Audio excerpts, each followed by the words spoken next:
नमस्कार दोस्तों, JDS competition में आपका स्वागत है। आज हमारे मोटिवेशनल स्टोरी का दिन है।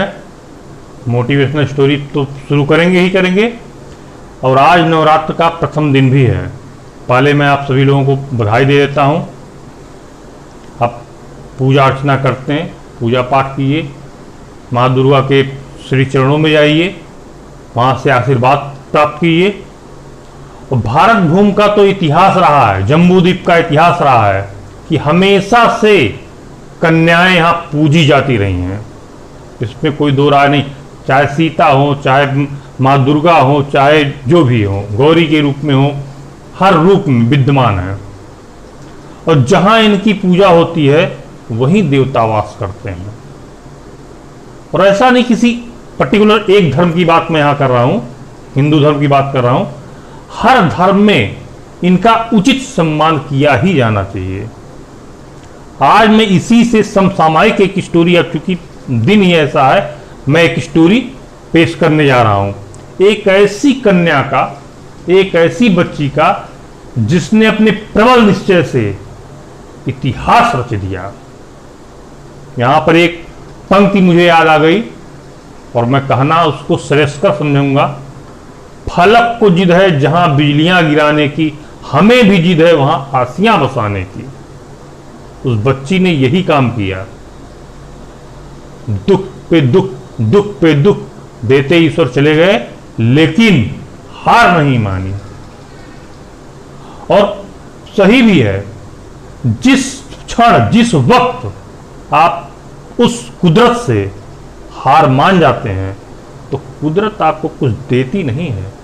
हमें एक परीक्षा तो आप जमीन पे दे रहे होते हैं, एक परीक्षा आसमान पे दे रहे होते हैं।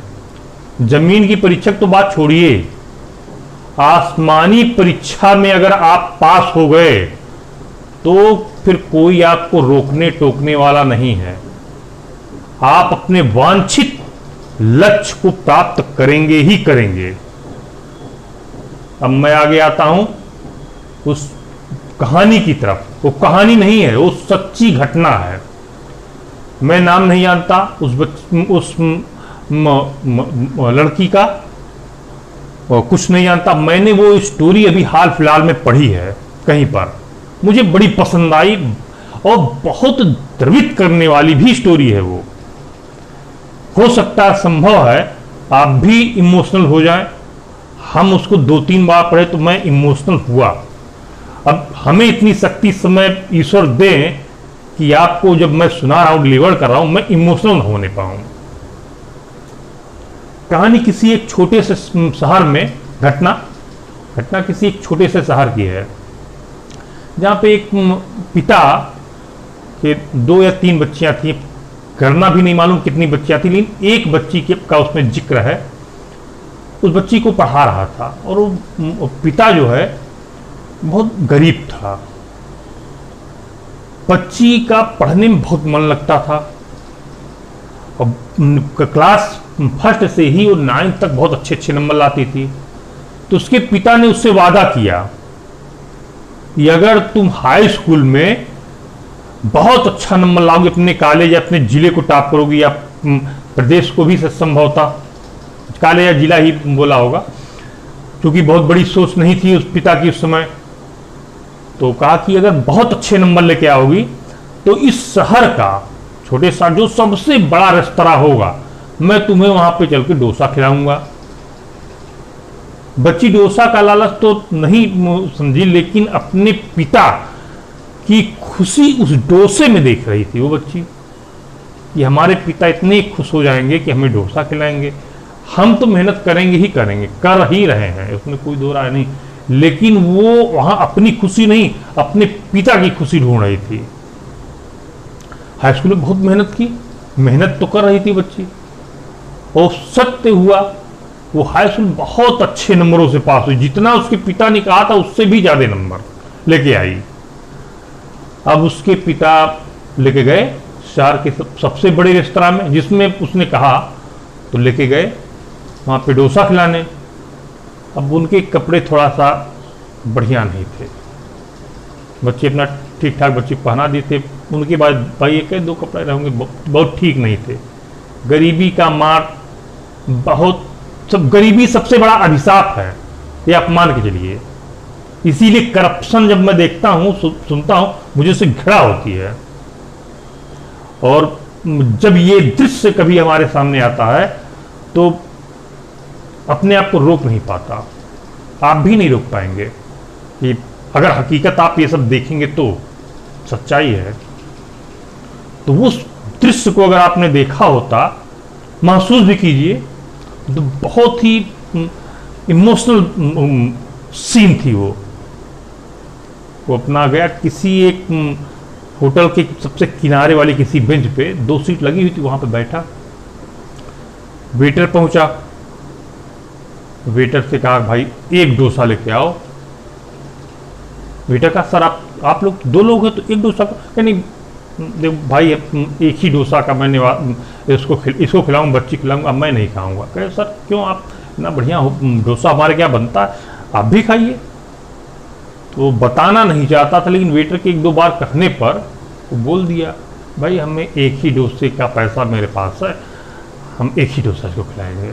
हमने वादा किया था कि बच्ची जब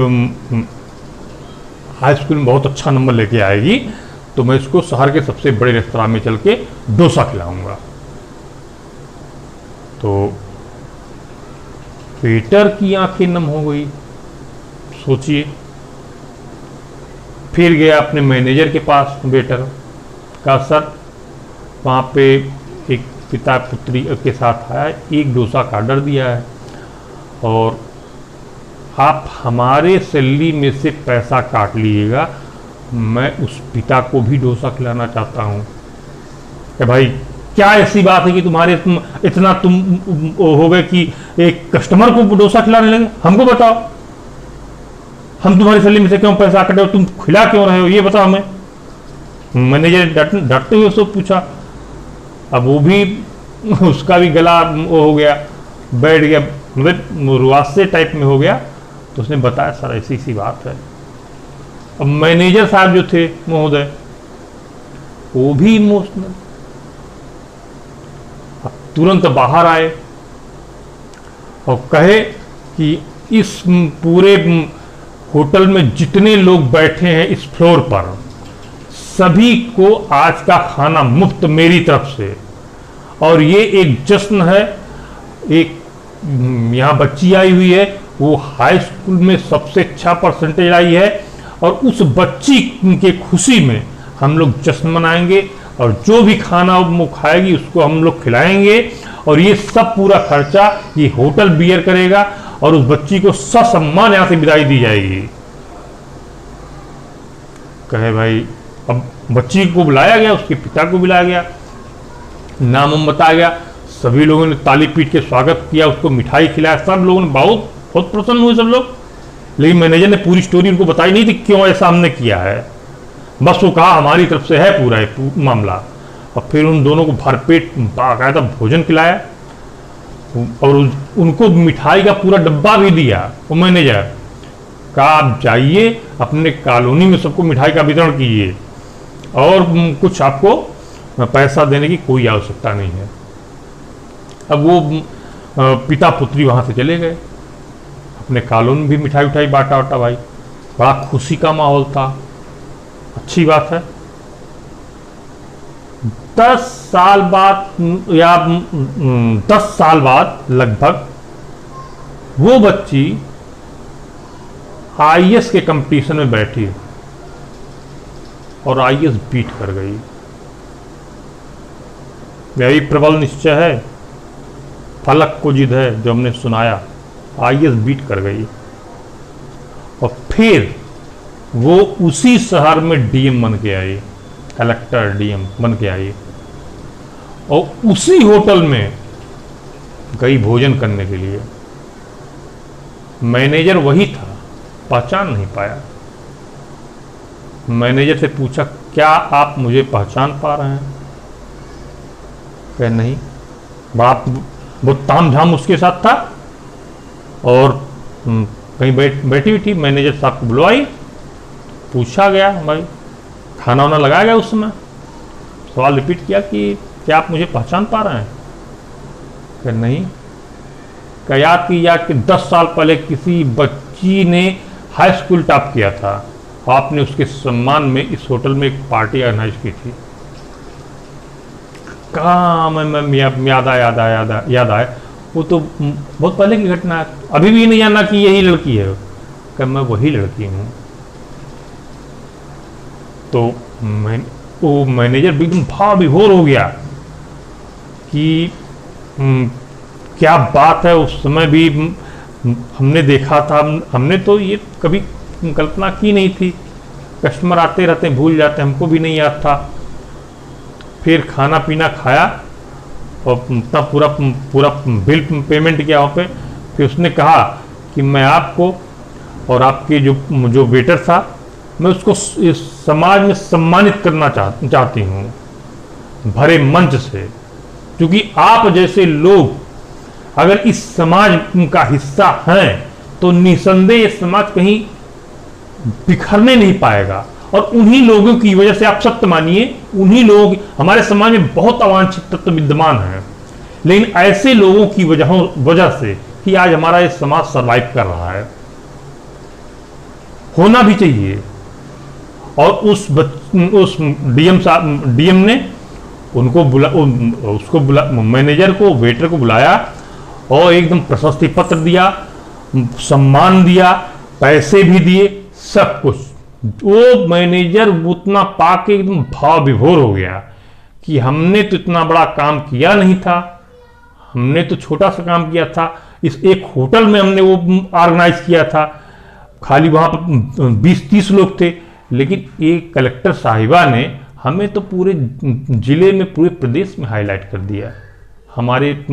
शायद हमारे काम को देखकर धन्य ये है, हमने बहुत छोटा काम किया। मतलब उसने अपने काम को बहुत छोटा दिखाया वहाँ पर, और कलेक्टर साहिबा के काम को बहुत बड़ा दिखाया। सोच, इंसानी सोच, अगर इंसानी सोच बेहतर है तो निसंदेह वो व्यक्ति भी बेहतर होगा, उसके काम भी बेहतर होंगे, उसके लक्ष्य भी बेहतर होंगे, लक्ष्य की प्राप्ति भी बेहतर होगी। आज की ये स्टोरी दोस्तों यहीं समाप्त होती है। फिर अगले सप्ताह में फिर मिलेंगे किसी ऐसी अच्छी घटना के साथ। कोशिश करते हैं सच्ची घटना अगर हमारे सामने आ जाए तो और बेहतर है। हमको सच्ची घटनाएं बहुत पसंद हैं, वो आ जाती है तो बहुत अच्छी लगती है हमें, और वो अपनी भाषा में कहने का आनंद ही कुछ और होता है, और आप लोगों के सुनने का भी आनंद कुछ और होता है। लेकिन ये कहानी अगर आपको अच्छी लगी हो तो लाइक कमेंट जरूर कीजिएगा, सब्सक्राइब करते रहिए दोस्तों। सब्सक्रिप्शन से हमारा थोड़ा मनोबल भी बढ़ता रहे। ठीक है, नमस्कार, धन्यवाद।